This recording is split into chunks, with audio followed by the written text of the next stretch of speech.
ರಾಧಾರಮಣ ಗಾಂಧಾರಿ ನಟಿ ಕಾವ್ಯ ಗೌಡ ಕುಟುಂಬ ಕಲಹ ಈಗ ಬೀದಿಗೆ ಬಿದ್ದಿದೆ. ಓರ್ಗಿತ್ತಿಯರ ಜಗಳದಿಂದ ಕೌಟುಂಬಿಕ ಜಗಳ ಬೀದಿಗೆ ಬಂದಿದೆ. ಕಾವ್ಯ ಗೌಡ ಓರ್ಗಿತ್ತಿ ಪ್ರೇಮ ಇಬ್ಬರಿಂದಲೂ ಕೂಡ ದೂರು ಪ್ರತಿದೂರು ದಾಖಲಾಗಿದೆ. ಓರ್ಗಿತ್ತಿಯರ ಜಗಳದಿಂದ ಈಗ ಪೊಲೀಸ್ ಠಾಣೆ ಮೆಟ್ಟಿಲೇರುವಂತಹ ಪರಿಸ್ಥಿತಿ ನಿರ್ಮಾಣ ಆಗಿದೆ. ಕಾವ್ಯ ಗೌಡ ಜೊತೆಗೆ ಓರ್ಗಿತ್ತಿ ಪ್ರೇಮ ಇಬ್ಬರಿಂದಲೂ ಕೂಡ ದೂರು ಪ್ರತಿದೂರು ದಾಖಲಾಗಿದೆ. ರೇಪ್ ಮಾಡೋದಾಗಿ ಕಾವ್ಯ ಗೌಡ ಅಕ್ಕ ಬೆದರಿಕೆ ಹಾಕಿದ್ದಾರೆ ಅಂತ ಹೇಳಿ ಕಾವ್ಯ ಗೌಡ ಅಕ್ಕ ದೂರನ್ನ ಕೊಟ್ಟಿದ್ರೆ, ಮತ್ತೊಂದು ಕಡೆ ಪ್ರೇಮ ಮೇಲೆ ಕಾವ್ಯ ಪತಿ ಸೋಮಶೇಖರ್ ಹಲ್ಲೆ ಅಂತ ಹೇಳಿ ಮತ್ತೊಂದು ಪ್ರತಿದೂರನ್ನ ದಾಖಲು ಮಾಡಲಾಗಿದೆ. ಕಾವ್ಯ ಅಕ್ಕ ಭವ್ಯರಿಂದ ರಾಮಮೂರ್ತಿ ನಗರ ಠಾಣೆಗೆ ದೂರನ್ನ ದಾಖಲು ಮಾಡಲಾಗಿದೆ. ಸೋಮಶೇಖರ್ ಹಾಗೂ ನಂದೀಶ್ ಇಬ್ಬರು ಸಹೋದರರು.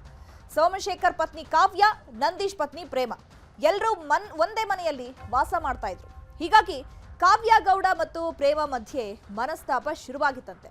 ನಿನ್ನೆ ಕಾವ್ಯ ಮತ್ತು ಪ್ರೇಮ ಸಂಬಂಧಿಕರು ಮನೆಗೆ ಬಂದಿದ್ದಾಗ ಮನೆಯಲ್ಲಿ ಗಲಾಟೆ ನಡೆದು ಈಗ ರಾಮಮೂರ್ತಿ ನಗರ ಪೊಲೀಸ್ ಠಾಣೆಯಲ್ಲಿ ದೂರು ಪ್ರತಿದೂರು ದಾಖಲಾಗಿದೆ. ಅಂದ್ರೆ ಇಷ್ಟು ದೊಡ್ಡ ಮಟ್ಟದಲ್ಲಿ ಗಲಾಟೆ ಆಗಿದೆ ಅಂತ ಹೇಳಿದ್ರೆ ಆಸ್ತಿ ವಿಚಾರಕ್ಕೆ ಇರಬಹುದು. ಯಾಕಂತಂದ್ರೆ ಈಗ ಅಣ್ಣ ತಮ್ಮಂದಿರದು ಜಗಳ ಏನೇ ಇದ್ರೂ ಕೂಡ ಮನೆ ಒಳಗಿರಬೇಕು. ಈಗ ಅದು ಬೀದಿಗೆ ಬಂದಿದೆ, ಪೊಲೀಸ್ ಠಾಣೆ ಮೆಟ್ಟಿಲೇರಿದೆ.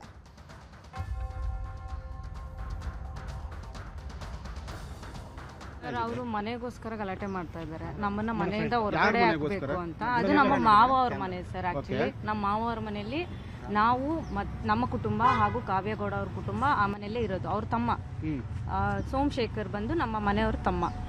ಸೊ ನೀವು ಮೀಡಿಯಾನಲ್ಲೆಲ್ಲ ಪೋರ್ಟ್ರೇ ಮಾಡ್ತಾ ಇದ್ದೀರಲ್ಲ ಆ ವಿಡಿಯೋ, ಅದು ಸೋಮಶೇಖರ್ ಅವರು ನನ್ನ ತಂಗಿ ಮೇಲೆ ಹಲ್ಲೆ ಮಾಡಿರೋಂಥ ವಿಡಿಯೋ. ಅದನ್ನು ನೀವು ನಂದೀಶ್ ಅಂತ ಪೋರ್ಟ್ರೇ ಮಾಡ್ತಾ ಇದ್ದೀರಾ. ಬಟ್ ಆ ವಿಡಿಯೋನಲ್ಲಿ ಇರೋದು ಸೋಮಶೇಖರ್ ಅವರು ನನ್ನ ತಂಗಿ ಮೇಲೆ ಹಲ್ಲೆ ಮಾಡಿರೋದು. ಅದು ಡ್ರೆಸ್ ಎಲ್ಲ ಎಳ್ದಾಕಿ ನಿನ್ನ ಕೊಲೆ ಮಾಡ್ತೀನಿ, ರೇಪ್ ಮಾಡ್ತೀನಿ ಅಂತೆಲ್ಲ ಮಾತಾಡಿದ್ದಾರೆ. ಅದೇ ಮಾತುಗಳನ್ನು ನಮ್ಮ ಮೇಲೆ ರಿವರ್ಸ್ ಈಗ ಅಕ್ಯೂಸ್ ಮಾಡ್ತಾ ಇದ್ದಾರೆ, ನಮಗೆ ಹೇಳ್ತಿದ್ದಾರೆ ಅವರು ಅದೇ ಮಾತುಗಳನ್ನು. ಬಟ್ ಅವ್ರು ಮಾಡಿರೋ ಅಂಥ ಸ್ಟೇಟ್ಮೆಂಟ್ ಸರ್ ಅದು ಆ ವಿಡಿಯೋನಲ್ಲಿ ನೀವು ನೋಡ್ಬೋದು ಅವ್ರು ಯಾವ ರೀತಿ ಬಿಹೇವ್ ಮಾಡ್ತಾ ಇದ್ದಾರೆ ಅಂತ. ಸೊ ಬೇಸಿಕಲಿ ಕಾವ್ಯ ಗೌಡ ಅವ್ರಿಗೆ ಮನೆ ಬೇಕು.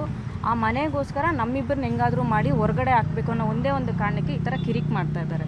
ತುಂಬ ಕಿರಿಕ್ ಮಾಡ್ತಾ ಇದ್ದಾರೆ ಸರ್, ಮೊದಲಿಂದನೂ ಮಾಡ್ತಿದ್ದಾರೆ. ಬಟ್ ಇದನ್ನೆಲ್ಲ ನಾವು ನಮ್ಮ ಮಾವನವರ ಗಮನಕ್ಕೆ ತಂದಿದ್ವಿ.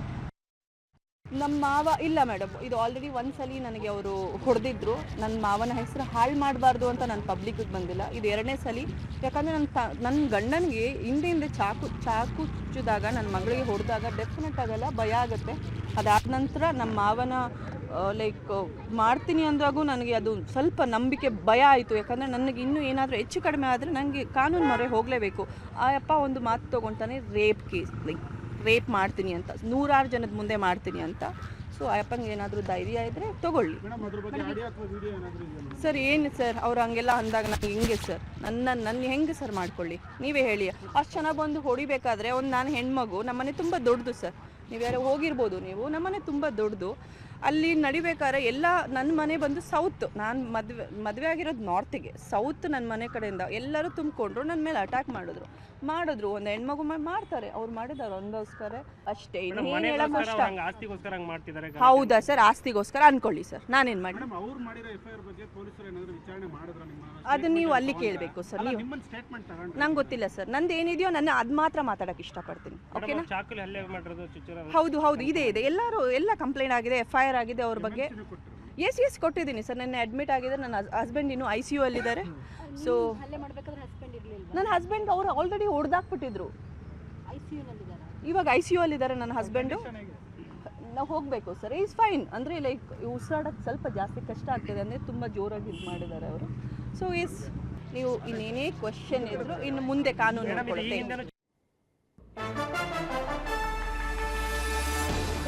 ನಟಿ ಕಾವ್ಯ ಗೌಡ ಕುಟುಂಬದ ಗಲಾಟೆ ಪ್ರಕರಣಕ್ಕೆ ಸಂಬಂಧಪಟ್ಟಂತೆ ನಟಿ ಕಾವ್ಯ ಪತಿ ಸೋಮಶೇಖರ್ ವಿರುದ್ಧವೂ ಕೂಡ ಈಗ FIR ದಾಖಲು ಮಾಡಿಕೊಳ್ಳಲಾಗಿದೆ.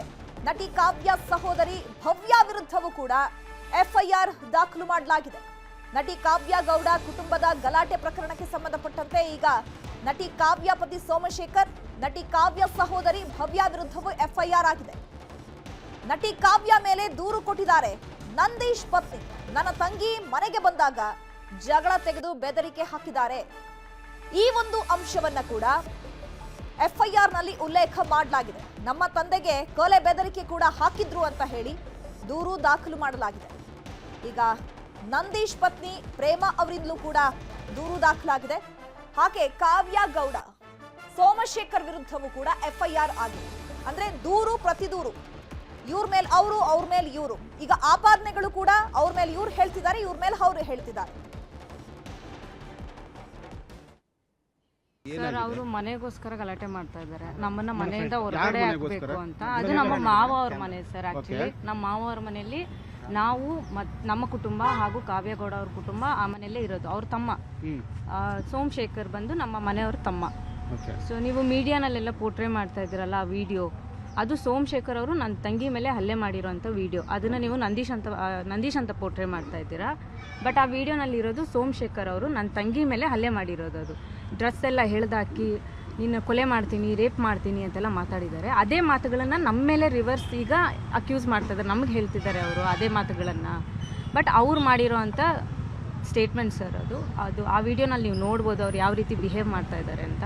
ಸೊ ಬೇಸಿಕಲಿ ಕಾವ್ಯಗೌಡ ಅವ್ರಿಗೆ ಮನೆ ಬೇಕು, ಆ ಮನೆಗೋಸ್ಕರ ನಮ್ಮಿಬ್ಬರನ್ನ ಹೆಂಗಾದರೂ ಮಾಡಿ ಹೊರಗಡೆ ಹಾಕಬೇಕು ಅನ್ನೋ ಒಂದೇ ಒಂದು ಕಾರಣಕ್ಕೆ ಈ ಥರ ಕಿರಿಕ್ ಮಾಡ್ತಾ ಇದ್ದಾರೆ, ತುಂಬ ಕಿರಿಕ್ ಮಾಡ್ತಾ ಇದ್ದಾರೆ ಸರ್. ಮೊದಲಿಂದನೂ ಮಾಡ್ತಿದ್ದಾರೆ. ಬಟ್ ಇದನ್ನೆಲ್ಲ ನಾವು ನಮ್ಮ ಮಾವನವರ ಗಮನಕ್ಕೆ ತಂದಿದ್ವಿ, ಈ ರೀತಿ ಆಗ್ತಾ ಇದೆ ಸ್ವಲ್ಪ ನೋಡಿ ಅಂತ. ಪ್ರತಿ ಸರಿ ಅವ್ರ ಹತ್ರ ಹೋದಾಗೂ ನನಗೆ ಬುದ್ಧಿ ಮಾತು ಹೇಳಿ ಕಳಿಸಿದ್ರು, ಬಿಡಮ್ಮ ಹೋಗಲಿ, ಅವರೇನೋ ಮಾಡ್ತಾರೆ, ತಲೆ ಕೆಡ್ಸ್ಕೊಬೇಡ, ನೀನು ನಮ್ಮ ಹುಡುಗಿ. ಅವರೇ ನೋಡಿ ಇಷ್ಟಪಟ್ಟು ಮಾಡ್ಕೊಂಬಂದಿರೋದು ಸರ್ ನಮ್ಮನ್ನು. 2 ವರ್ಷ ಕಾದು ಮಾಡ್ಕೊಂಬಂದರು ಅವ್ರನ್ನ. ಕಾದ್ಕೊಂಡು ಇವರೇ ಬೇಕು ಅಂತ ಮಾಡ್ಕೊಂಡು ಹೋಗಿರೋದು ನಮ್ಮನ್ನು. ಸಂಬಂಧದಲ್ಲೇ ನಾವು ಮದುವೆ ಆಗಿರೋದು. ಸೊ ಆಗಿರಬೇಕಾದ್ರೆ ಅವ್ರು ಏನು ಹೇಳಿದ್ರು ನಾನು ಅದಕ್ಕೆ ಕೇಳಲೇಬೇಕು, ತಲೆ ಬಾಗಲೇಬೇಕು. ಅವ್ರು ಹೇಳಿದ ಮಾತು ನಾನು ಕೇಳಲೇಬೇಕು. ಸೊ ಪ್ರತಿ ಸರಿ ನಾನು ಅವ್ರ ಹತ್ರ ಹೋದಾಗೂ ಸಮಾಧಾನಮ್ಮ, ತಾಳ್ಮೆ ತಾಳ್ಮೆ ತಾಳ್ಮೆ ತಾಳ್ಮೆ. ಬಟ್ ಆ ತಾಳ್ಮೆ ಇವತ್ತು ಇಷ್ಟು ಲಿಮಿಟ್ ಮೀರೋ ಹಂಗೆ ಅವರು ವರ್ತಿಸಿದ್ದಾರೆ. ನಾವು ಮನೆಯಲ್ಲಿ ಕೂತ್ಕೊಂಡು ಊಟ ಮಾಡ್ತಾ ಇದ್ವಿ. ನಮ್ಮ ಮನೆಯಲ್ಲಿ ಹೇಗಿದೆ ಅಂದರೆ ದೊಡ್ಡ ಮನೆ ಸರ್, ಒಬ್ರಿಗೊಬ್ರು ಕಾಣೋದೇ ಇಲ್ಲ, ನಿಮ್ಮದಿಯಾಗಿ ಬದುಕ್ಬೋದು ಎಲ್ರೂ. ಬಟ್ ಅವರಿಗೆ ನಾವು ಆ ಮನೆಯಲ್ಲಿ ಇರೋದೇ ಇಷ್ಟ ಇಲ್ಲ ಸರ್. ಅವರು ಮನೆಗೋಸ್ಕರ ಗಲಾಟೆ. ನನ್ನ ತಂಗಿ ಕಾವ್ಯ ಮೇಲೆ ಹಲ್ಲೆ ಮಾಡಲಾಗಿದೆ ಪ್ರಶ್ನಿಸಿದ್ದಕ್ಕೆ ನನ್ನ ಮೇಲೂ ಕೂಡ ಹಲ್ಲೆಗೆ ಮುಂದಾದ್ರು. ನಟಿ ಕಾವ್ಯ ಸಹೋದರಿ ಭವ್ಯ ಹೇಳಿಕೆಯನ್ನು ಕೊಟ್ಟಿದ್ದಾರೆ. ನಟಿ ಕಾವ್ಯ ಸಹೋದರಿ ಈಗ ಕೊಟ್ಟಿರುವಂತಹ ಸ್ಟೇಟ್ಮೆಂಟ್ ಇದು. ನಾನು ಅಲ್ಲಿ ಗಲಾಟೆ ನಡೀತಾ ಇತ್ತು, ಕಡಿಯೋದಕ್ಕೆ ಅಂತ ಪ್ರಶ್ನೆ ಮಾಡಿದಾಗ ನನ್ನ ಮೇಲೂ ಕೂಡ ಹಲ್ಲೆಯನ್ನು ನಡೆಸಿದ್ದಾರೆ ಅಂತ. ನಮ್ಮ ಕತ್ತು ಹಿಡಿದು ಹಲ್ಲೆ ಮಾಡಿದ್ದಾರೆ. ರವಿ ಯಾರು ಅಂತ ಗೊತ್ತಿಲ್ಲ, ಆದ್ರೂ ಬಂದು ಹೊಡೆದ್ರು. ನಮ್ಮ ಕತ್ತು ಹಿಡಿದು ಹಲ್ಲೆ ಮಾಡಿದ್ದಾರೆ. ಈಗ ನಮ್ಮ ಮೇಲೆ ಕಂಪ್ಲೇಂಟ್ ಕೊಟ್ಟಿದ್ದಾರೆ ಅಂತ ಹೇಳಿ ಭವ್ಯ ಸ್ಟೇಟ್ಮೆಂಟ್ ಕೊಟ್ಟಿದ್ದಾರೆ. ಈ ತರ ಮಾಡ್ತಿದ್ದೀರಾ ಅಂತ ಕೇಳಕ್ ಹೋದಾಗ ಇಮಿಡಿಯೇಟ್ಲಿ ನಂದೀಶ್ ಅನ್ನೋರು ಅಂಡ್ ಅವರು ರವಿ ಮಾಸ್ಟರ್ ಅನ್ನೋರು ಇಮಿಡಿಯೇಟ್ ಆಗಿ ಬಂದು ಹೊಡಿಯಕ್ಕೆ ಸ್ಟಾರ್ಟ್ ಮಾಡ್ತಾರೆ. You can see this. So ಹಾಗಾಗಿ ಅದಾದ್ಮೇಲೆ ಅಲ್ಲಿಂದ ಬಂದು ಡೈರೆಕ್ಟ್ ನಾವು ಪೊಲೀಸ್ ಸ್ಟೇಷನ್ ಕಂಪ್ಲೇಂಟ್ ಮಾಡಿದ್ವಿ.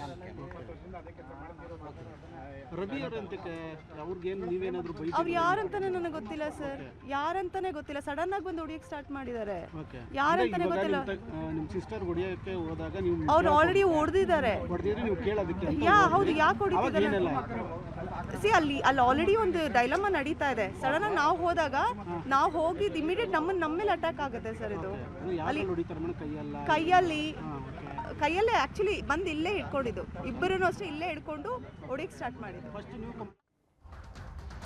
ಈ ಬಗ್ಗೆ ಮತ್ತಷ್ಟು ಮಾಹಿತಿಯನ್ನು ಕೊಡ್ತಾರೆ ನಮ್ಮ ಪ್ರತಿನಿಧಿ ನಂದೀಶ್, ನೇರ ಸಂಪರ್ಕದಲ್ಲಿ ಜಾಯ್ನ್ ಆಗಿದ್ದಾರೆ. ನಂದೀಶ್, ಈಗ ವಾರ್ಗಿತ್ತಿಯರ ವಾರ್ ಎಲ್ಲಿ ತನಕ ಬಂತು? ಈಗ ದೂರು ಪ್ರತಿ ದೂರು ದಾಖಲಾಗಿದೆ ಮಾದೇಶ್, ಆದ್ರೆ ಮತ್ತೊಂದ್ ಕಡೆ ಈಗ ಯಾರ್ಯಾರ ಮೇಲೆ FIR ಆಗಿದೆ, ಪೊಲೀಸರು ಯಾವ ರೀತಿ ತನಿಖೆ ಮಾಡ್ತಿದ್ದಾರೆ?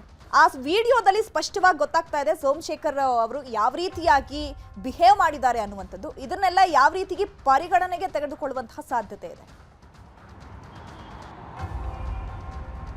ಚೈತ್ರ, ಸದ್ಯಕ್ಕೆ ನಟಿ ಕಾವ್ಯಗೌಡ ಅವರ ಕೌಟುಂಬಿಕ ಗಲಾಟೆಗೆ ಸಂಬಂಧಪಟ್ಟಂತೆ ರಾಮಮೂರ್ತಿ ನಗರ ಪೊಲೀಸರು ತನಿಖೆ ಮಾಡುವಂತಹ ಕೆಲಸವನ್ನು ಮಾಡ್ತಿದ್ದಾರೆ. ಇಲ್ಲಿ ಇಬ್ಬರು ಕೂಡ ನಟಿ ಕಾವ್ಯಗೌಡ ಹಾಗೂ ಪ್ರೇಮ ಇಬ್ಬರು ಕೂಡ ಆರೋಪ ಮತ್ತು ಪ್ರತ್ಯಾರೋಪಗಳನ್ನು ಮಾಡ್ತಿದ್ದಾರೆ.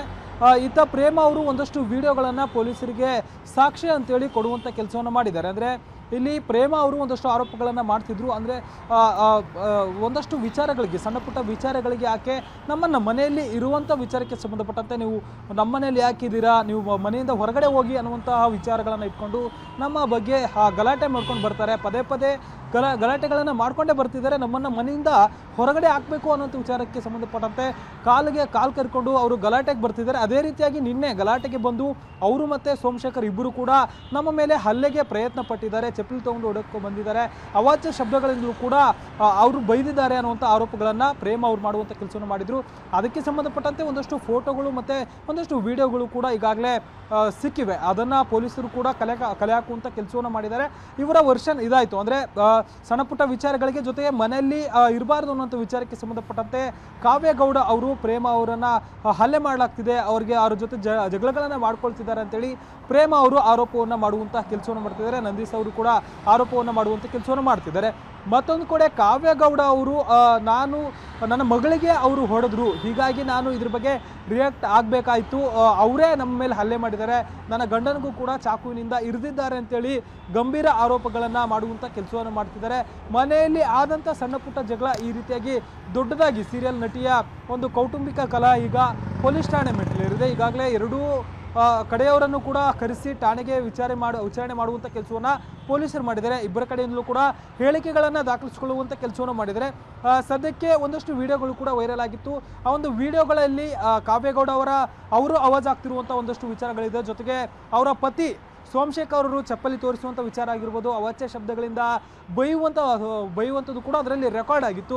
ಇದನ್ನು ಸಾಕ್ಷ್ಯ ಅಂತೇಳಿ ಪರಿಗಣಿಸುವಂಥ ಕೆಲಸವನ್ನು ಈಗ ಪೊಲೀಸರು ಕೂಡ ಮಾಡ್ತಿದ್ದಾರೆ. ಎರಡು ಪ್ರತ್ಯೇಕ ಪ್ರಕರಣಗಳು ಈಗ ದಾಖಲಾಗಿದೆ. ಮತ್ತೊಂದು ಕಡೆ ಸೋಮಶೇಖರ್ ಅವರ ವಿರುದ್ಧ ಕೊಲೆ ಬೆದರಿಕೆ ಆರೋಪಕ್ಕೆ ಸಂಬಂಧಪಟ್ಟಂತೆ NCR ಪ್ರಕರಣ ಕೂಡ ದಾಖಲಾಗಿದೆ. ಅಂದರೆ ರವಿ ಕಲ್ಕೆರೆ ಅವರಿಗೆ ಫೋನ್ ಮಾಡಿ ಇವರು ಸೋಮಶೇಖರ್ ಅವರು ಕೊಲೆ ಬೆದರಿಕೆಯನ್ನು ಹಾಕಿದ್ದಾರೆ ಅನ್ನೋದಕ್ಕೆ ಸಂಬಂಧಪಟ್ಟಂತೆ ಅವರು ಕೂಡ ಪೊಲೀಸ್ ಠಾಣೆಗೆ ದೂರು ನೀಡುವಂಥ ಕೆಲಸವನ್ನು ಮಾಡಿದ್ದಾರೆ. ಒಟ್ಟು 3 ಪ್ರಕರಣವನ್ನು ದಾಖಲಿಸಿಕೊಳ್ಳುವಂಥ ಕೆಲಸವನ್ನು ಪೊಲೀಸರು ಮಾಡಿದ್ದಾರೆ. ಪ್ರತ್ಯೇಕವಾಗಿ ಪ್ರಕರಣಕ್ಕೆ ಸಂಬಂಧಪಟ್ಟಂತೆ ತನಿಖೆ ಮಾಡುವಂಥ ಕೆಲಸವನ್ನು ಮಾಡ್ತಿದ್ದಾರೆ. ಈಗಾಗಲೇ ಎಲ್ಲರ ಹೇಳಿಕೆಗಳನ್ನು ಕೂಡ ಪಡೆದುಕೊಳ್ಳುವಂಥ ಕೆಲಸವನ್ನು ಮಾಡಿದ್ದಾರೆ. ಅಂದರೆ FIR ನಲ್ಲಿ ಯಾರೆಲ್ಲ ಹೆಸರುಗಳು ಉಲ್ಲೇಖ ಆಗಿದೆ, ಪ್ರೇಮ ಆಗಿರ್ಬೋದು, ಅವರ ಪತಿ ನಂದೀಶ್ ಆಗಿರ್ಬೋದು, ಮತ್ತು ಪ್ರೇಮ ಅವರ ತಂದೆ ರವಿ ಕಲ್ಕೆರೆ ಆಗಿರ್ಬೋದು, ಈ 3 ಜನರ ಹೇಳಿಕೆಯನ್ನು ಕಾವ್ಯ ಅವರು ನೀಡಿರುವಂಥ ದೂರಿನ ಒಂದು ಕೇಸ್ಗೆ ಸಂಬಂಧಪಟ್ಟಂತೆ ಹೇಳಿಕೆ ಪಡೆಯುವಂಥ ಕೆಲಸವನ್ನು ಮಾಡಿದ್ದಾರೆ. ಮತ್ತೊಂದು ಕಡೆ ಇತ್ತ ಪ್ರೇಮ ಅವರು ನೀಡಿರುವಂಥ ದೂರಿನ ಆಧಾರದ ಮೇಲೆಗೆ ಕಾವ್ಯಗೌಡ ಆಗಿರ್ಬೋದು ಮತ್ತು ಅವರ ಪತಿ ಸೋಮಶೇಖರ್ ಹಾಗೂ ಕಾವ್ಯಗೌಡ ಅವರ ಸಹೋದರಿ ಭವ್ಯಗೌಡ ಇವರ ಹೇಳಿಕೆಗಳನ್ನು ಕೂಡ ದಾಖಲಿಸಿಕೊಳ್ಳುವಂಥ ಕೆಲಸವನ್ನು ಮಾಡಿದ್ದಾರೆ. ಜೊತೆಗೆ ಅಲ್ಲಿ ಮನೆಯಲ್ಲಿರುವಂಥ ಒಂದಷ್ಟು CCTV ಫುಟೇಜ್ಗಳನ್ನು ಕೂಡ ಪರಿಶೀಲನೆ ಮಾಡುವಂಥ ಸಾಧ್ಯತೆ ಇದೆ. ಯಾಕಂದರೆ ಅಸಲಿಗೆ ಇಲ್ಲಿ ಯಾಕೆ ಜಗಳ ಆಯಿತು, ಇಲ್ಲಿ ಯಾರು ತಪ್ಪು ಯಾರು ಸರಿ ಅನ್ನೋದನ್ನು ಪೊಲೀಸರು ತನಿಖೆ ಮಾಡಿ ಪಡಿಬೇಕಾಗುತ್ತೆ. ಈಗಾಗಲೇ ಅವರವರ ವರ್ಷನ್ನಲ್ಲಿ ಈಗ ಬಂದು ಹೇಳಿಕೆ ನೀಡುವಂಥ ಕೆಲಸವನ್ನು ಮಾಡಿದ್ದಾರೆ. ಆದರೆ ತನಿಖೆ ನಡೆಸಿದಂಥ ಸಂದರ್ಭದಲ್ಲಿ ಯಾರು ತಪ್ಪು ಯಾರು ಸರಿ ಅನ್ನೋದು ಗೊತ್ತಾಗಬೇಕಾಗಿದೆ.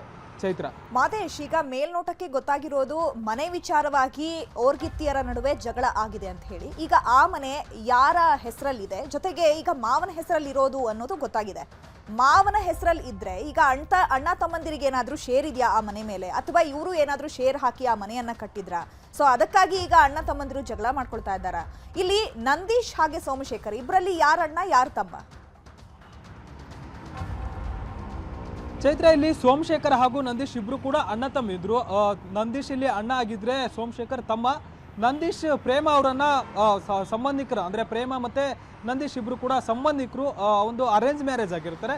ಇತ್ತ ಸೋಮಶೇಖರ್ ಮತ್ತೆ ಕಾವ್ಯಗೌಡ ಇಬ್ರು ಕೂಡ ಲವ್ ಮ್ಯಾರೇಜ್ ಆಗಿರ್ತಾರೆ. ನಂದೀಶ್ ಮತ್ತೆ ಸೋಮಶೇಖರ್ ಇಬ್ರು ಕೂಡ ಇಷ್ಟು ವರ್ಷಗಳ ಕಾಲ, ಅಂದರೆ ಇವರಿಬ್ರು ಮದುವೆ ಆಗುವವರೆಗೂ ಕೂಡ ಅದೇ ಮನೆಯಲ್ಲಿ ಇರ್ತಾರೆ. ಅವರ ತಂದೆಯ ಆಸ್ತಿ, ಅವರ ತಂದೆಯ ಮನೆ, ಇಷ್ಟು ದಿನಗಳ ಕಾಲ ಒಟ್ಟಿಗೆ ಸಂಸಾರವನ್ನು ಮಾಡುವಂಥ ಕೆಲಸವನ್ನು ಮಾಡ್ತಾರೆ. ಆದರೆ ಇವ್ರು ಮದುವೆ ಆದಂಥ ಸಂದರ್ಭದಲ್ಲಿ, ಅಂದರೆ ಪ್ರೇಮ ಮತ್ತು ಕಾವ್ಯ ಅವರು ಯಾವಾಗ ಮನೆಗೆ ಬರ್ತಾರೆ ಆಗಿನಿಂದ ಒಂದಷ್ಟು ಜಗಳಗಳಾಗುತ್ತೆ. ಇಲ್ಲಿ ನಂದೀಶ್ ಮತ್ತು ಸೋಮಶೇಖರ್ ಇಬ್ಬರು ಕೂಡ ಆಗಿನಿಂದಲೂ ಕೂಡ ಮನೆಯಲ್ಲಿ ಒಗ್ಗಟ್ಟಾಗಿಯೇ ಇದ್ದರು. ಆದರೆ ಇವರು ಬಂದಂಥ ಸಂದರ್ಭದಲ್ಲಿ ಇವರು ನಮ್ಮನೆ ತಮ್ಮನೆ ಅಂತೇಳಿ ಇಬ್ಬರು ಕೂಡ ವಾರ್ಗಿತ್ತಿಯರು ತಮ್ಮ ಜಗಳವನ್ನು ಮಾಡಿಕೊಳ್ಳುವಂಥ ಕೆಲಸವನ್ನು ಮಾಡಿದ್ದಾರೆ. ಆ ಒಂದು ಜಗಳ ಈಗ ದೊಡ್ಡದಾಗಿ ಬಿಂಬಿತ ಆಗಿ ಮನೆಯಲ್ಲಿ ಅಣ್ಣ ತಮ್ಮಂದಿರೇ ಈಗ ಜಗಳ ಮಾಡುವಂಥ ಪರಿಸ್ಥಿತಿಗೂ ಕೂಡ ತಲುಪಿ ಈಗ ಪೊಲೀಸ್ ಠಾಣೆಗೂ ಈ ಒಂದು ಪ್ರಕರಣ ಬಂದಿದೆ. ಆದರೆ ಇಲ್ಲಿ ಇವರಿಬ್ಬರಿಗೆ ಸಂಬಂಧಪಟ್ಟಂತೆ, ಅಂದರೆ ಕಾವ್ಯ ಮತ್ತು ಪ್ರೇಮ ಅವರ ಪತಿಯರಿಗೆ ಈ ಆಸ್ತಿ ಸೇರುತ್ತೆ. ಆದರೆ ಅದರ ಬಗ್ಗೆ, ಆ ಒಂದು ಆಸ್ತಿಯ ಬಗ್ಗೆ ಸೋಮಶೇಖರ್ ಹಾಗೂ ನಂದೀಶ್ ಇಬ್ರು ಕೂಡ ಯಾವುದೇ ರೀತಿಯಾದಂತಹ ಪರಸ್ಪರವಾಗಿ ಮಾತನಾಡ್ಕೊಳ್ಳುವಂಥದ್ದಾಗಿರ್ಬೋದು, ಜಗಳ ಮಾಡ್ಕೊಳ್ಳುವಂಥದ್ದಾಗಿ ಮಾಡಿರಲಿಲ್ಲ. ಆದರೆ ಕಾವ್ಯಗೌಡ ಮತ್ತೆ ಪ್ರೇಮ ಅವರು ಜಗಳ ತೆಗೆದುಕೊಳ್ಳುವಂತಹ ವಿಚಾರದಿಂದಾಗಿ ಅವರವರ ಪತ್ನಿಯರನ್ನ ಈಗ ಸಪೋರ್ಟ್ ಮಾಡಿಕೊಂಡು ಅವರಿಬ್ರು ಕೂಡ ಜಗಳ ಮಾಡಿಕೊಳ್ಳುವಂತ ಕೆಲಸವನ್ನು ಮಾಡಿದ್ದಾರೆ. ಒಟ್ಟಾಗಿದ್ದಂಥ ಸಂಸಾರ ಈಗ ಆಸ್ತಿಯ ವಿಚಾರಕ್ಕಾಗಿ ವಾರಗಿತ್ತಿಯರ ಇಬ್ಬರ ಜಗಳದಿಂದ ಸ್ಫೋಟಕ ಆಗಿದೆ. ಮತ್ತೆ ಪೊಲೀಸ್ ಠಾಣೆಯವರೆಗೂ ಕೂಡ ಈಗ ಪ್ರಕರಣ ದಾಖಲಾಗಿದೆ. ಈ ಒಂದು ವಿಚಾರಕ್ಕೆ ಸಂಬಂಧಪಟ್ಟಂತೆ ಸೋಮಶೇಖರ್ ಹಾಗೂ ನಂದೀಶ್ ಅವರ ತಂದೆ ಯಾವುದೇ ರೀತಿಯಾದಂತಹ ರಿಯಾಕ್ಷನ್ ಮಾಡಿಲ್ಲ. ಅವರ ಹೆಸರು ಇಲ್ಲೂ ಕೂಡ ಉಲ್ಲೇಖ ಆಗಿಲ್ಲ. ಎಲ್ಲರೂ ಕೂಡ ಒಂದೇ ಮನೆಯಲ್ಲಿ ವಾಸ ಮಾಡ್ತಾರೆ. ಗ್ರೌಂಡ್ ಫ್ಲೋರ್ನಲ್ಲಿ ನಂದೀಶ್ ಮತ್ತೆ ಸೋಮಶೇಖರ್ ಅವರ ತಂದೆ ವಾಸ ಇದ್ರೆ, ಫಸ್ಟ್ ಫ್ಲೋರ್ನಲ್ಲಿ ನಂದೀಶ್ ಮತ್ತೆ ಪ್ರೇಮ ವಾಸ ಇರ್ತಾರೆ, ಸೆಕೆಂಡ್ ಫ್ಲೋರ್ನಲ್ಲಿ ಕಾವ್ಯ ಮತ್ತೆ ಸೋಮಶೇಖರ್ ವಾಸ ಇರ್ತಾರೆ. ಎಲ್ಲರಿಗೂ ಕೂಡ ಪ್ರತ್ಯೇಕವಾಗಿ ವಾಸ ಇದ್ರು. ಆದರೂ ಕೂಡ ಸಣ್ಣ ಪುಟ್ಟ ವಿಚಾರಗಳಿಗೆ ಇವರು ಜಗಳ ತೆಗೆದುಕೊಂಡಿದ್ದು ನೋಡಿದರೆ ಎಲ್ಲೋ ಒಂದು ಕಡೆ ಇದು ಮನೆಯ ವಿಚಾರಕ್ಕೆ ಸಂಬಂಧಪಟ್ಟಂತೆ ಜಗಳ ಆಗಿದೆ ಅನ್ನುವಂಥದ್ದು ಮೇಲ್ನೋಟಕ್ಕೆ ಗೊತ್ತಾಗ್ತದೆ. ಆದರೆ ಸದ್ಯಕ್ಕೆ ಎಲ್ಲ ಮನೆಯ ಒಂದು ಜವಾಬ್ದಾರಿ ಏನಿದೆ ಅದೆಲ್ಲವೂ ಕೂಡ ಸೋಮಶೇಖರ್ ಹಾಗೂ ನಂದೀಶ್ ಅವರ ತಂದೆ ರೇವಣ್ಣ ಅವರ ಒಂದು ಸುಪರ್ದಿಯಲ್ಲಿದೆ. ಅವರು ಏನು ಹೇಳುತ್ತೆ, ಅವ್ರು ಏನು ಹೇಳ್ತಾರೆ ಅನ್ನೋದೇ ಅಲ್ಲಿ ನಡೆಯುತ್ತೆ. ಆದರೆ ಈ ಒಂದು ವಿಚಾರಕ್ಕೆ ಸಂಬಂಧಪಟ್ಟಂತೆ ಈಗ ಕಾವ್ಯ ಮತ್ತು ಪ್ರೇಮ ಇಬ್ಬರು ಕೂಡ ಜಗಳ ಆಡ್ತಿದ್ದಾರೆ. ಈ ಒಂದು ಪ್ರಕರಣ ಈಗ ಪೊಲೀಸ್ ಠಾಣೆವರೆಗೂ ಕೂಡ ಬಂದಿದೆ. ಇದಕ್ಕೆ ಸಂಬಂಧಪಟ್ಟಂತೆ ಮುಂದಿನ ಹಂತದಲ್ಲಿ ಯಾವ ರೀತಿ ಆಗುತ್ತೆ ಅನ್ನೋದನ್ನು ಕಾದು ನೋಡಬೇಕಾಗಿದೆ. ಮತ್ತೊಂದು ಕಡೆ ಪೊಲೀಸರು ಕಾನೂನಿನ ಪ್ರಕಾರ ಏನೆಲ್ಲ ಕ್ರಮವನ್ನು ಕೈಗೊಳ್ಳಬೇಕು, ಕಾನೂನಿನ ಅಡಿ ಈಗ ಏನು ಕೇಸ್ ದಾಖಲಾಗಿದೆ ಅದರ ಅಡಿ ಏನೆಲ್ಲ ಮುಂದಿನ ಕ್ರಮವನ್ನು ತೆಗೆದುಕೊಳ್ಬೇಕು ಆ ಒಂದು ನಿಟ್ಟಿನಲ್ಲಿ ಪೊಲೀಸರು ಮುಂದಾಗ್ತಿದ್ದಾರೆ. ಮತ್ತೊಂದು ಕಡೆ ಕೌಟುಂಬಿಕವಾಗಿ ಇದನ್ನು ಯಾವ ರೀತಿ ಸರಿಪಡಿಸಬೇಕು ಅನ್ನುವಂಥ ನಿಟ್ಟಿನಲ್ಲಿ ಈಗಾಗಲೇ ನಂದೀಶ್ ಮತ್ತು ಸೋಮಶೇಖರ್ ಅವರ ತಂದೆ ಕೂಡ ಇದ್ರ ಬಗ್ಗೆ ಒಂದಷ್ಟು ವಿಚಾರಗಳನ್ನು ಕಲೆ ಹಾಕುವಂಥ ಕೆಲಸವನ್ನು ಮಾಡ್ತಿದ್ದಾರೆ. Chaitra, okay, thank you Madesh ತಮ್ಮೆಲ್ಲ ಡೀಟೇಲ್ಸ್ಗೆ. ರಾಜ್ಕುಮಾರ್ ರಸ್ತೆಯಲ್ಲಿ ವೈಟ್ ಟಾಪಿಂಗ್ ಹಿನ್ನೆಲೆ ಏಕಮುಖ ಸಂಚಾರದಿಂದ ಜನರು ಹೈರಾಣಾಗಿದ್ದಾರೆ. ಟ್ರಾಫಿಕ್ ಜಾಮ್ನಿಂದ ವಾಹನ ಸವಾರರು ಪರದಾಡುವಂತಹ ಸ್ಥಿತಿಯಲ್ಲಿ ನಿರ್ಮಾಣ ಆಗೋಗಿದೆ. ರಾಜ್ಕುಮಾರ್ ರಸ್ತೆಯಲ್ಲಿ ವೈಟ್ ಟಾಪಿಂಗ್ ಕೆಲಸ ನಡೀತಾ ಇದೆ. ಹಾಗಾಗಿ ಈಗ ಒನ್ ವೇನಲ್ಲೇ ಜನರು ಸಂಚರಿಸುವಂತಹ ಪರಿಸ್ಥಿತಿ ನಿರ್ಮಾಣ ಆಗಿದ್ದು ಈಗಾಗಲೇ ವಾಹನ ಸವಾರರು ಹೈರಾಣಾಗಿ ಹೋಗ್ಬಿಟ್ಟಿದ್ದಾರೆ. ಟ್ರಾಫಿಕ್ ಜಾಮ್ನಿಂದ ವಾಹನ ಸವಾರರು ಪರದಾಡ್ತಾ ಇದ್ದಾರೆ. ರಾಜಾಜಿನಗರ ಸುತ್ತಮುತ್ತ ಭಾರೀ ಟ್ರಾಫಿಕ್ ಜಾಮ್ ಆಗಿದೆ. ಮುಂದಿನ 2 ತಿಂಗಳು ಈ ಭಾಗದಲ್ಲಿ ಸಂಚಾರ ಕಷ್ಟ ಅಂತ ಹೇಳಲಾಗ್ತಾ ಇದೆ.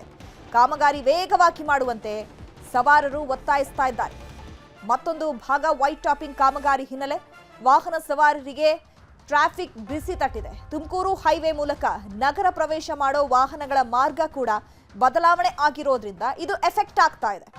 Goraguntepalya, Govardhan, Orion mall, ISKCON temple, Mahalakshmi layout, Rajajinagar ಭಾಗದ ಸವಾರರಿಗೆ 2 ತಿಂಗಳು ಟ್ರಾಫಿಕ್ ಬಿಸಿ ತಟ್ಟಲಿದೆ ಅಂತ ಹೇಳಲಾಗ್ತಾ ಇದೆ. ಮುಂದಿನ 2 ತಿಂಗಳು ಈ ಭಾಗದ ಸಂಚಾರ ಕಷ್ಟವಾಗಿತ್ತು.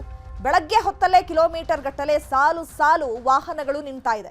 ಸಂಚಾರಿ ಪೊಲೀಸರು ಹೈರಾಣಾಗಿದ್ದಾರೆ.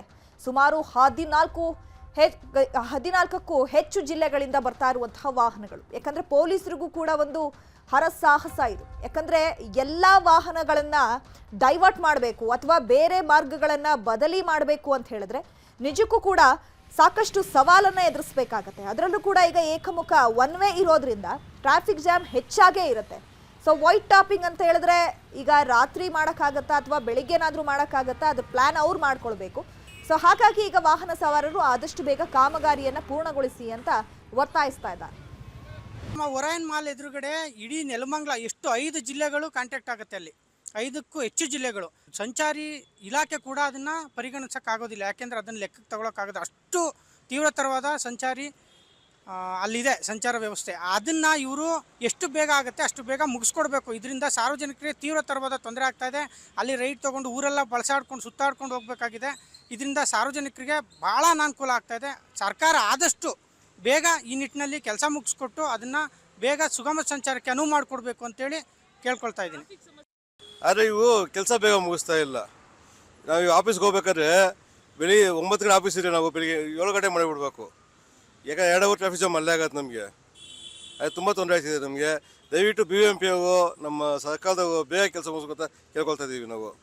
ರೋಡಿಗೆ ಒಳ್ಳೆಯದೇ, ಬಟ್ ಆದರೆ ಬೇಗ ಮುಗಿಸ್ಕೊಂಡು ಕೆಲಸ. ಅದು 1 ವಾರದ ಮಾಡೋ ಕೆಲಸ 1 ತಿಂಗಳಾದ್ರೂ ಮಾಡ್ತಾ ಇಲ್ಲ. ನಾವು ತೊಂದರೆ ಆಗತ್ತೆ, ಸದ್ಯಕ್ಕೆ ತೊಂದರೆ ಆಗತ್ತಲ್ಲ ನಮ್ಗೆ. ಇವಾಗ ಧಮಕಿ ಹಾಕಿದ್ದ ರಾಜೀವ್ ಗೌಡನಿಗೆ ಜೈಲ ಕಸ್ಟಡಿನ. ಕೆಲವೇ ಕ್ಷಣಗಳಲ್ಲಿ ಶಿಡ್ಲಘಟ್ಟ ಕೋರ್ಟ್ನಿಂದ ಆದೇಶ ಹೊರಬೀಳಲಿದೆ.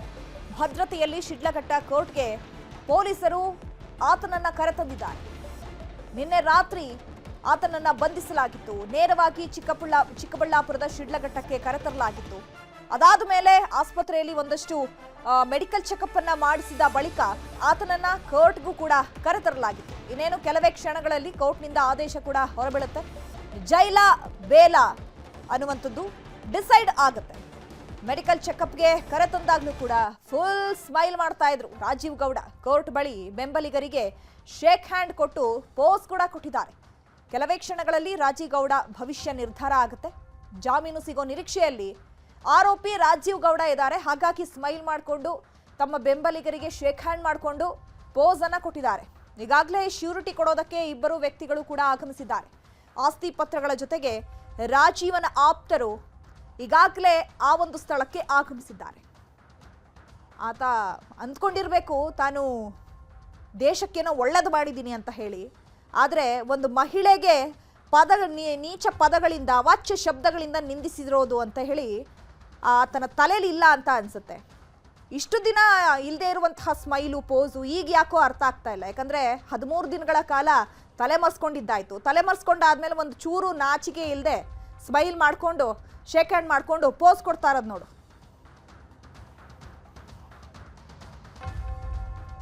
ಈ ಬಗ್ಗೆ ಮತ್ತಷ್ಟು ಮಾಹಿತಿಯನ್ನು ಕೊಡ್ತಾರೆ ನಮ್ಮ ಪ್ರತಿನಿಧಿ ದತ್ತಾತ್ರೇಯ. ನೇರ ಸಂಪರ್ಕದಲ್ಲಿ ಜಾಯ್ನ್ ಆಗಿದ್ದಾರೆ. ದತ್ತಾತ್ರೇಯ, ಮಾಡಿರೋದು ನೋಡಿದ್ರೆ ಅನಾಚಾರ, ಮನೆ ಮುಂದೆ ಬೃಂದಾವನ ಅನ್ನೋ ರೀತಿ ಇಷ್ಟು ದಿನ ಅಬ್ಸ್ಕಾಂಡಿಂಗ್ ಆಗಿದ್ದ.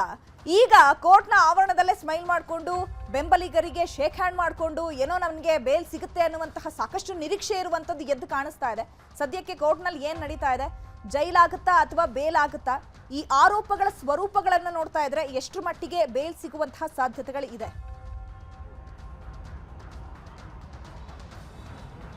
ಚೈತ್ರ, ಖಂಡಿತವಾಗಿಯೂ ಶಿಡ್ಲಘಟ್ಟ ನಗರಸಭೆ ಪೌರಾಯುಕ್ತೆಗೆ ಧಮಕಿ ಹಾಕಿ ಚಪ್ಪಲಿ ಎಲ್ಲ ಹೊಡಿಸ್ತೀನಿ, ಬೆಂಕಿಯಲ್ಲಿ ಸುಡಿಸ್ತೀನಿ ಅಂತ ಏನು ಧಮಕಿ ಹಾಕಿ ಕಳೆದ 13 ದಿನಗಳಿಂದಲೂ ಸಹ ನಾಪತ್ತೆಯಾಗಿದ್ದಂತಹ ರಾಜೀವ್ ಗೌಡ ಕೊನೆಗೂ ಸಹ ಈಗ ಪೊಲೀಸರ ಅತಿಥಿಯಾಗಿ ಕೋರ್ಟ್ಗೆ ಅವರನ್ನು ಸಹ ಒಂದು ಆರೋಗ್ಯ ತಪಾಸಣೆ ಬಳಿಕ ಇವತ್ತು ನ್ಯಾಯಾಲಯಕ್ಕೆ ಸಲ್ಲಿಸಿರುವಂತದ್ದು. ಆದರೆ ಇಷ್ಟಾದರೂ ಸಹ ನಾನೇನೋ ಒಂದು ಸಾಧನೆ ಮಾಡಿದ್ದೀನಿ ಅಂತ ಒಂದು ರೀತಿಯಾದಂತಹ ಗರ್ವದಿಂದ ಇವತ್ತು ಕೋರ್ಟ್ಗೆ ಹಾಜರಾಗಿರುವಂತದ್ದು. ಯಾಕಂದ್ರೆ ಪೊಲೀಸರು ಸಹ ಬಹಳಷ್ಟು ರೀತಿಯಾದಂತಹ 5-6 ಗಂಟೆಗಳ ಕಾಲ ಆತನನ್ನ ಡ್ರಿಲ್ ಮಾಡಲಾಗಿತ್ತು. ಈ ವೇಳೆಯೂ ಸಹ ಒಂದು ನಗುಮುಖ ಹೊರಕ್ಕೆ ಬರ್ತಾನೆ. ತದನಂತರ ಆಸ್ಪತ್ರೆಯ ಆರೋಗ್ಯ ವಿಚಾರಣೆ ತನಿಖೆಗೆ ಒಳಪಡಿಸಲಾಗಲೂ ಸಹ ಇದೇ ಒಂದು ರೀತಿಯಾದಂತಹ ಕೈಬೀಸಿ ತಮ್ಮ ಬೆಂಬಲಿಗರು ಸಹ ನನಗೇನು ಆಗಲ್ಲ, ನಾನು ಚೆನ್ನಾಗಿರ್ತೀನಿ, ನಾನು ಹೊರಗೆ ಬರ್ತೀನಿ ಅಂತ ಒಂದು ಮಾಹಿತಿಯನ್ನ ಸೂಚಿಸ್ತಾರೆ. ಅದಾದ ಬಳಿಕ ಈಗ ನ್ಯಾಯಸ್ಥಾನಕ್ಕೆ ಹಾಜರಾದ್ರು ಇಲ್ಲಿಯೂ ಸಹ ತಮ್ಮ ಬೆಂಬಲಿಗರು ಕಂಡು ಬರ್ತಾರೆ. ಸೊ ಇಲ್ಲಿಯೂ ಸಹ ತನ್ನ ಕೈಬೀಸಿ ನನಗೇನು ಆಗಲ್ಲ ಒಂದು ರೀತಿಯಾದಂತಹ ಸಲಹೆಯನ್ನು ಕೊಡ್ತಾರೆ. ಆದ್ರೆ 13 ದಿನಗಳ ಬಳಿಕವಾದ್ರೂ ಸಹ ಈ ರಾಜೀವ್ ಗೌಡ ನಾಪತ್ತೆಯಾಗಿರುವುದು ಪೊಲೀಸರಿಗೆ ಒಂದು ರೀತಿಯಾದಂತಹ ಗೊಂದಲಮಯ ವಾತಾವರಣವಾಗಿತ್ತು. ಆದ್ರೆ ಈಗ ಕೋರ್ಟ್ಗೆ ಬಂದಿದ್ರು ಸಹ ಈ ಹಿಂದೆಯೇ ಆತ ಒಂದು ಅರ್ಜಿಯನ್ನ ಸಲ್ಲಿಸಿ ಹಾಗೂ ಕೋರ್ಟ್ ಬೇಲ್ ಪಡೆದುಕೊಳ್ಳಲು ಬಹಳಷ್ಟು ಸಿದ್ಧತೆಯನ್ನ ಮಾಡಿಕೊಂಡಿರುವಂತಹದ್ದು. ಒಂದು ವೇಳೆ ಈ ಎರಡೂ ಪ್ರಕರಣಗಳಲ್ಲಿ ಏನಾದರೂ ಬೇಲ್ ಸಿಕ್ಕಿದ್ರೆ ಶ್ಯೂರಿಟಿಗಾಗಿ ಮುಂಚಿತವಾಗಿ ಇಬ್ಬರು ವ್ಯಕ್ತಿಗಳು ಸಹ ಈಗಾಗಲೇ ಕೋರ್ಟ್ಗೆ ಹಾಜರಾಗಿರುವಂತಹದ್ದು ಬಹಳಷ್ಟು ರೀತಿಯಾದಂತಹ ಅನುಮಾನಗಳಿಗೆ ಎಡೆ ಮಾಡಿಕೊಡ್ತಾ ಇರುವಂತಹದ್ದು. ಯಾಕೆಂದ್ರೆ ಇಷ್ಟು ದಿನಗಳಿಂದಲೂ ಸಹ ಯಾರ ಕೈಗೆ ಸಿಗದೆ ಸ್ವಲ್ಪವೂ ಸಹ ಕ್ಲೂ ಇಲ್ಲದೆ ಒಂದು ರೀತಿ ಬೆಂಗಳೂರಿನಿಂದ ಮಂಗಳೂರಿನಿಂದ ಕೇರಳ ಹೀಗೆ ಬಹಳಷ್ಟು ತಪ್ಪಿಸಿಕೊಂಡು ಹೋಗ್ತಾ ಇದ್ರು ಸಹ ಈಗ ಏಕಾಏಕಿ ಕೋರ್ಟ್ಗೆ ಹಾಜರಾಗ್ತಾ ಇದ್ರಂತೆ. ಅಂದ್ರೆ ಎಲ್ಲೋ ಒಂದು ಕಡೆ ಬಹಳಷ್ಟು ರೀತಿಯಾದಂತಹ ಅನುಮಾನಗಳು ಕಾಡ್ತಾ ಇರುವಂತದ್ದು. ಈ ವ್ಯಕ್ತಿಗೆ ಮುಂಚಿತವಾಗಿಯೂ ಅಂದ್ರೆ ಮತ್ತೊಂದು ಫೋನ್ ಮುಖಾಂತರ ಏನಾದ್ರೂ ಬೇರೆಯವರೊಂದಿಗೆ ಟಚ್ ಇತ್ರ ಚಿಕ್ಕಬಳ್ಳಾಪುರ ಜಿಲ್ಲೆ ಅಲ್ಲದೆ ಶಿಡ್ಲಘಟ್ಟ ಕ್ಷೇತ್ರದಲ್ಲಿ ಏನೆಲ್ಲ ನಡೀತಾ ಇತ್ತು ಎಂಬ ಸಂಕ್ಷಿಪ್ತ ಮಾಹಿತಿಯನ್ನ ತಿಳಿದುಕೊಂಡು ಮುಂದೆ ಕೋರ್ಟ್ಗೆ ಹಾಜರುಪಡಿಸಿದ್ರೆ ಏನೆಲ್ಲ ಮಾಡಬಹುದು ಅಂತ ಮುನ್ಸೂಚನೆಯಾಗಿ ಅಥವಾ ವಕೀಲರಿಗೆ ಸೇರಿಬಹುದು. ಒಂದು ಜಾಮೀನಿಗೆ ಏನಾದ್ರೂ ಅರ್ಜಿ ಸಿಕ್ಕಿದ್ರೆ ಒಂದು ರೀತಿ ಶ್ಯೂರಿಟಿಗಾಗಿ ಹೀಗಾಗಲೇ ಒಂದು ರೀತಿಯಾದಂತಹ ಇಬ್ಬರನ್ನು ಸಹ ಸಹಿ ಹಾಕಲು ಒಂದು ಕರೆತರುವಂತಹದ್ದು ಎಲ್ಲ ಒಂದು ರೀತಿಯಲ್ಲಿ ನೋಡ್ತಾ ಇದ್ರೆ ಬಹುಶಃ ಖಂಡಿತವಾಗಿಯೂ ಈ ವ್ಯಕ್ತಿಯನ್ನ ರಾಜಕೀಯ ನಾಯಕರು ಇದುವರೆಗೂ ಸಹ ರಕ್ಷಣೆ ಮಾಡಿದ್ದಾರೆ ಎಂಬ ಒಂದು ಮಾಹಿತಿ ಕೂಡ ಇಲ್ಲಿ ಸುಳಿವು ಸಿಗ್ತಾ ಇರುವಂತಹದ್ದು. ಆದ್ರೆ ಈಗ ಸದ್ಯಕ್ಕೆ ಕೋರ್ಟ್ ನಲ್ಲಿ ಒಂದು ತೀರ್ಪು ಇರುವುದರಿಂದ ಈತನಿಗೆ ಬೇಲ್ ಸಿಗುತ್ತಾ ಅಥವಾ ಕಸ್ಟಡಿಗೆ ತೆಗೆದುಕೊಳ್ತಾರಾ ಎಂಬ ಮಾಹಿತಿ ಇನ್ನಷ್ಟೇ ಕೆಲವೇ ಕ್ಷಣಗಳಲ್ಲಿ ಹೊರಬೀಳುತ್ತೆ. ಪೊಲೀಸರು ಈಗಾಗಲೇ ಒಂದು 5 ದಿನಗಳವರೆಗೂ ಸಹ ಒಂದು ಕಸ್ಟಡಿಗೆ ತೆಗೆದುಕೊಳ್ತೀವಿ ಅಂತ ಒಂದು ಉನ್ನತ ಮೂಲಗಳಿಂದ ನಮಗೆ ಮಾಹಿತಿ ಕೂಡ ಲಭ್ಯವಿರುವಂತದ್ದು. ಯಾಕೆಂದ್ರೆ ಈ ವ್ಯಕ್ತಿ ಕಳೆದ 13 ದಿನಗಳಿಂದಲೂ ಸಹ ಎಲ್ಲಿ ಹೋಗಿದ್ದ, ಯಾರ ಸಂಪರ್ಕದಲ್ಲಿದ್ದ, ಯಾವ ರೀತಿಯಾದಂತಹ ಸಂಭಾಷಣೆಯನ್ನ ಮಾಡಿದ್ದ, ಯಾರೊಂದಿಗೆ ಮಾತುಕತೆಯನ್ನ ನಡೆಸಿದ್ದ, ಜೊತೆಗೆ ಎಲ್ಲೆಲ್ಲ ಪ್ರಯಾಣ ಮಾಡಿದ್ದ, ಹೀಗೆ ಸಂಕ್ಷಿಪ್ತವಾದಂತಹ ಮಾಹಿತಿಯನ್ನ ತಿಳಿದುಕೊಳ್ಳುವ ಸಲುವಾಗಿ ಪೊಲೀಸರು ಒಂದು ವಿಚಾರಣೆ ಮಾಡುವ ಸಲುವಾಗಿ ಕಸ್ಟಡಿಗೆ ತೆಗೆದುಕೊಳ್ಳುವಂತಹ ಸಾಧ್ಯತೆ ಇರುವಂತಹದ್ದು. ಜೊತೆಗೆ ಈ ಒಂದು ಆಡಿಯೋ ಪ್ರಕರಣವಾಗಿರುವುದರಿಂದ ಈ ವಿಚಾರಕ್ಕೆ ಸಂಬಂಧಿಸಿದಂತೆ ರಾಜೀವ್ ಗೌಡರ ಪರ ವಕೀಲರು ಸಹ ಈಗಾಗಲೇ ಒಂದು ಹೈಕೋರ್ಟ್ ನಲ್ಲಿ ಎಫ್ಐಆರ್ ರದ್ದತಿಗೆ ಅರ್ಜಿಯನ್ನ ಸಲ್ಲಿಸಿದ್ರು. ಅದು ಸಹ ಒಂದು ರಿಜೆಕ್ಟ್ ಆಗಿ ಒಂದು ತನಿಖೆಗೆ ಮುನ್ಸೂಚನೆಯನ್ನು ಕೊಟ್ಟಿತ್ತು. ಇನ್ನು ಚಿಂತಾಮಣಿ ಸೆಷನ್ ಕೋರ್ಟ್ ನಲ್ಲಿಯೂ ಸಹ ಬೇಲ್ ಸಹ ರದ್ದತಿಯಾಗಿ ಆಗಿತ್ತು. ಸದ್ಯ ಈಗ ಒಂದು ರೀತಿಯಾದಂತಹ ಕೋರ್ಟ್ಗೆ ಹಾಜರಾಗಿ ಖುದ್ದಾಗಿ ತನ್ನನ್ನ ತಾನು ಅಂದ್ರೆ ತಪ್ಪು ಮಾಡಿದ್ದೀನಿ ಅಂತ ಒಪ್ಪಿಕೊಂಡು ಇಲ್ಲಿ ನ್ಯಾಯಾಧೀಶರ ಮುಂದೆ ಕ್ಷಮಾಪಣೆಯನ್ನ ಕೇಳುವ ಆ ಒಂದು ರೀತಿಯಾದಂತಹ ಇಲ್ಲಿ ಒಂದು ಮುನ್ಸೂಚನೆ ಸಹ ಕೇಳಿ ಬರ್ತಾ ಇರುವಂತದ್ದು. ಒಟ್ಟಾರೆ ಈಗ ರಾಜೀವ್ ಗೌಡ್ಗೆ ಬೇಲ್ ಸಿಗುತ್ತಾ ಅಥವಾ ಕಸ್ಟಡಿಗೆ ತೆಗೆದುಕೊಳ್ತಾರಾ ಎಂಬುದು ಬಹಳಷ್ಟು ಕುತೂಹಲ ಇರುವಂತದ್ದು. Chaitra, okay, thank you Dattatreya ತಮ್ಮೆಲ್ಲ ಡೀಟೇಲ್ಸ್ಗೆ. ಗೋಕರ್ಣ ಕುಡ್ಲೆ ಕಡಲ ತೀರದಲ್ಲಿ ಇಬ್ಬರು ಪ್ರವಾಸಿಗರನ್ನ ರಕ್ಷಣೆ ಮಾಡಲಾಗಿದೆ. ತೆಲಂಗಾಣ ಮೂಲದ ಪ್ರವಾಸಿಗರು ಗೋಕರ್ಣಕ್ಕೆ ಅಂತ ಪ್ರವಾಸಕ್ಕೆ ಬಂದಿತ್ತು. ಉತ್ತರ ಕನ್ನಡ ಜಿಲ್ಲೆಯ ಗೋಕರ್ಣದ ಕುಡ್ಲೆ ಕಡಲ ತೀರದಲ್ಲಿ ಒಂದಷ್ಟು ಟೈಮ್ ಅನ್ನ ಸ್ಪೆಂಡ್ ಮಾಡಿದ್ರು. ಆದರೆ ಅಲ್ಲಿ ಇಬ್ಬರು ಪ್ರವಾಸಿಗರು ಮುಳುಗಿ ಹೋಗ್ತಾ ಇದ್ರು. ಅವರನ್ನ ರಕ್ಷಣೆ ಮಾಡಲಾಗಿದೆ. ಸಮುದ್ರದಲ್ಲಿ ಅಪಾಯದ ಸುಳಿಯಲ್ಲಿ ಈಜಾಡುವಾಗ ಈ ಘಟನೆ ನಡೆದಿದೆ. ಕಡಲ ಅಲೆಗೆ ಸಿಲುಕಿ ಅಪಾಯದ ಸ್ಥಿತಿಯಲ್ಲಿ ಇದ್ದಂತಹ ಪ್ರವಾಸಿಗರನ್ನ ಕೂಡಲೇ ಗಮನಿಸಿದಂತಹ ಲೈಫ್ ಗಾರ್ಡ್ ಸಿಬ್ಬಂದಿ ಅವರನ್ನ ರಕ್ಷಣೆ ಮಾಡಿದ್ದಾರೆ. ಅಪಾಯದಲ್ಲಿ ಇದ್ದ ಇಬ್ಬರನ್ನ ರಕ್ಷಣೆ ಮಾಡಿ ಲೈಫ್ ಗಾರ್ಡ್ ಸಿಬ್ಬಂದಿ ಹೊರಗೆ ಕರ್ಕೊಂಡ್ಬಂದಿದ್ದಾರೆ. ನಿನ್ನೆಯೂ ಕೂಡ ಅಪಾಯಕ್ಕೆ ಸಿಲುಕಿದ್ದಂತಹ ಪ್ರವಾಸಿಗರನ್ನ ಲೈಫ್ ಗಾರ್ಡ್ ಸಿಬ್ಬಂದಿ ರಕ್ಷಣೆಯನ್ನ ಮಾಡಿದರು.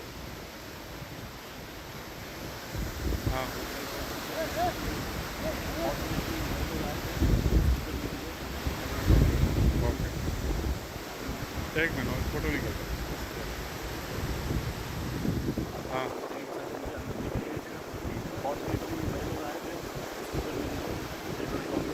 ओके एक मिनट फोटो निकल